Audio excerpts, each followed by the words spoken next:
Hi, I'm Katie Spadoro. It's February 14th, 2020, and I am here with your weekly small business HR update. A recent article published by SHRM states that nearly half of HR professionals said their organization had at some point experienced a workplace violence incident, up from 36% in 2012. Of those who reported having ever experienced workplace violence, over half said that their organization had experienced an incident in the last year. Additionally, OSHA estimates that over 2 million employees are affected by workplace violence every year. That is a lot of violent incidents in the workplace. Workplace violence is described as any act or threat of physical violence, harassment, or intimidation. It can range from threats, verbal abuse, physical assaults, homicides. That's terrifying. Employees should feel safe at work, and at the very least, there needs to be something in place to protect them. If you own a business, it is important that you spend some time reviewing your workplace safety policy. Be sure your employees are fully aware and trained on any safety action plans that you have put in place.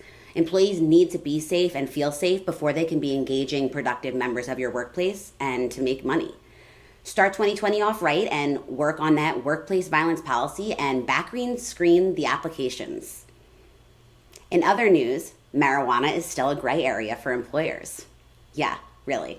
Marijuana is the most commonly used Schedule I drug in the U.S., according to the U.S. Centers of Disease Control and Prevention, the CDC, with approximately 37.6 million users a year. These issues surrounding marijuana will only continue to grow for employers. A wide range of U.S. states have legalized marijuana for medical or recreational use, despite its continuing fact that it is illegal at the federal level. So what does that mean for you as the business owner? First, you had better have someone who understands HR on your side. This is critical. The area is so new that it's very easy to make a mistake. Second, be aware of your state policy and regulation that may affect you and your industry. For example, make sure that all of your job descriptions have been analyzed and are clearly designated either safety sensitive or not safety sensitive. Also, be sure that you have a standard operating procedure so your managers understand how to handle a situation that could end up being very tricky to navigate, such as an employee testing positive for marijuana. You do not want the courts to be making an example of your business. In other breaking HR news, the U.S. Citizenship and Immigration Services issued a new I-9 form. This form is dated 10/21/2019, but employers have until May 1st of this year to switch over to the new form. If you are unfamiliar with that form, the I-9 is used to verify identity of employment and authorization of individuals hired in the U.S. All U.S. employers must complete an I-9 for every employee within the first 3 days of their start date. Fines are up to thousands of dollars for one incorrect I-9 form, so it is very important that you get this right as a business owner.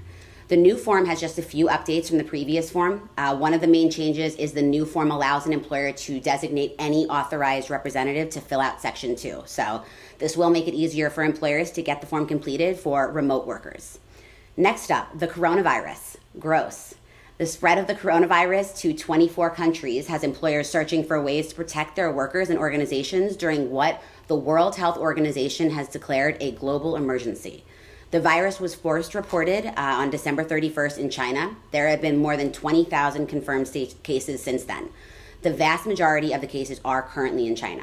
There is no vaccine. Employers worried about this virus will want to help employees steer clear of it, but be aware of unwittingly discriminating against someone. The virus's origination is in China at a time of year when many people travel to and from China or had relatives from there travel to the U.S. to celebrate holidays. This could cause employers to wrongly presume that people who are of Chinese descent have higher risk of exposure to the virus. It is important that a business owner, you understand that making these presumptions can teeter on being very discriminatory. Owners, be cautious. Treat all employees the same. It's also important for a business owner to be aware of what is being said in your company. Be careful when you hear things in the workplace that may seem to target those members of a specific protected class and take immediate and proper action. This would include reiterating and reviewing anti-discrimination, anti-harassment, bullying, retaliation policies, and conducting any investigations where they're needed. Making jokes about that coronavirus and where it originated could be racist. Emailing or forwarding pictures, memes about what food it might have come from is racist. Do not participate in this or allow your employees to do any of this. It is 2020 and we can definitely do better than this. One way to avoid overreaction to the coronavirus news is to take the same precautions that you would take during flu season.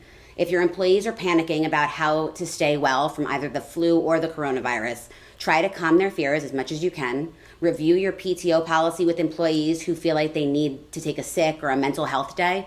This might even be a good time to update that policy if you do not feel it is adequate.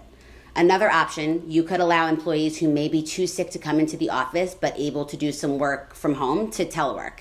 Make sure you have a telework policy first, of course. I know HR is always talking about policies, but encourage your staff to wash their hands often with soap and warm water, use hand sanitizer, and avoid touching their eyes, nose, and mouth to prevent the spread of any illnesses. You can also advise employees to avoid shaking hands and using one another's phones. Since it's Valentine's Day this week, we will close this with a haiku, which is definitely applicable to staying well in the office.